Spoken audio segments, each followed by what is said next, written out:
I mean, hope so. we've seen it. You can, we believe in you.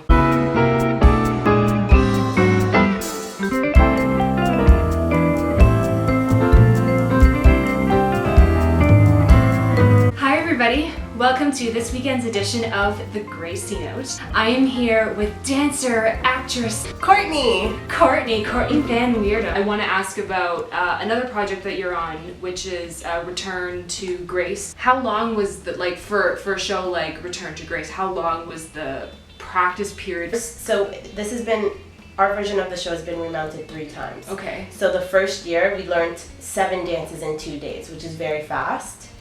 And then fast forward to now, we have about 4 hours to remount it and put it back together and remember it. So it's very like, get it or go. When do you leave? I leave October 5th. Can you talk about being in Return to Grace and getting to listen to Elvis all the time? Oh, Return to Grace is an Elvis tribute show. The man who plays Elvis, his name is Steve Michaels. He sounds amazing in the trailer. He's one of the best Elvis tribute artists in the world. He's truly embodied Elvis from his early time in his career all the way to the end. Like he can play every range of Elvis, and he's such a talent and like such a sweetheart at the same time. Yeah. Oh, really cool. So being in the show has been great. I've done it 3 times. First I was cast just as dancer, and now the last 2 times I did it, once at the Ed Mervish Theater, and the second time just finished actually at the Fallsview Casino in Niagara Falls. I'm now dance captain. Oh wow, congratulations. So, yeah, thank you. So I have the job of just making sure all the dancers are staying together, and if they have any issues, they come to me and talk to me. If stage management has any notes, they take them through me and I pass them on. I'm doing it at the Thai Cultural Center. And then next year we're doing a short Canadian tour, and we'll be back in Toronto and in Montreal, and I feel like this show has the opportunity to go everywhere and tour the world. That sounds amazing. Yeah, which I think will happen. The costuming is even so cool because Elvis has so many iconic looks, and even his time period has so many iconic looks and everything. And your red costume is so great. It must be so much fun to dance in that costume. My favorite costume for sure. Very cool. Like this and everything moves. It's so fun. We wear heels. We wear like a ballroom type shoe. So it gives us it lets us finish our lines by pointing our feet, but also gives us a lift when we're standing flat. How big is the troupe of dancers? There's 6 dancers, 6 female dancers. Wow. So is there any part of being dance captain that's really rewarding for you?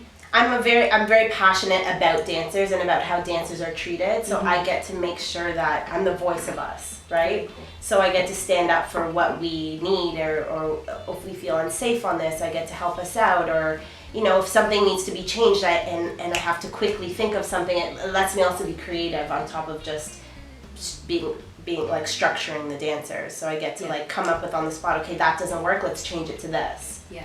And I like that. I like having that creative side of it also. I also teach the choreography to the new dancers that come in contract to contract. You've been in the industry, seems like your whole life. So how do you rise up after rejection? Because everyone in the entertainment industry goes through it. How do you, being on that side of the table? Because as a choreographer, at picking a dancer, you give it as well as take it. So you know how both sides of it feels. I think that I started at such a young age that I was used to, I didn't even understand really rejection.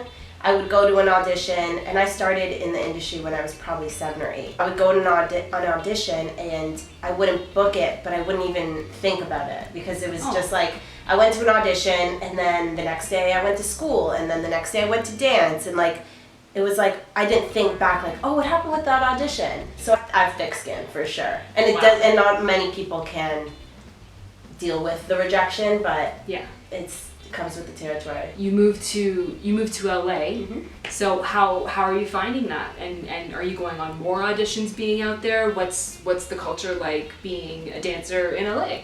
So I just moved to LA in June, so I've been there for 2 months. Cool. And it's a very short period of time, obviously, to say what anything is, but I went on many auditions, 2-3 a week, which I would be lucky to go on 2-3 a month here in Toronto. So the industry is so much bigger over there. I'd say there's so many more dancers. Yeah, okay. It's probably equal because even though there's limited jobs here and there's more jobs there, there's 10 times the dancers there. I understand. And the most talented people in the world, right? Right. So yeah.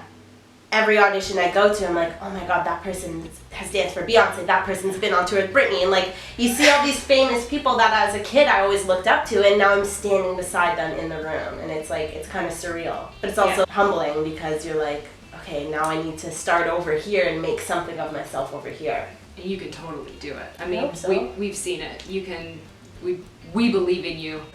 We are pushing for Courtney.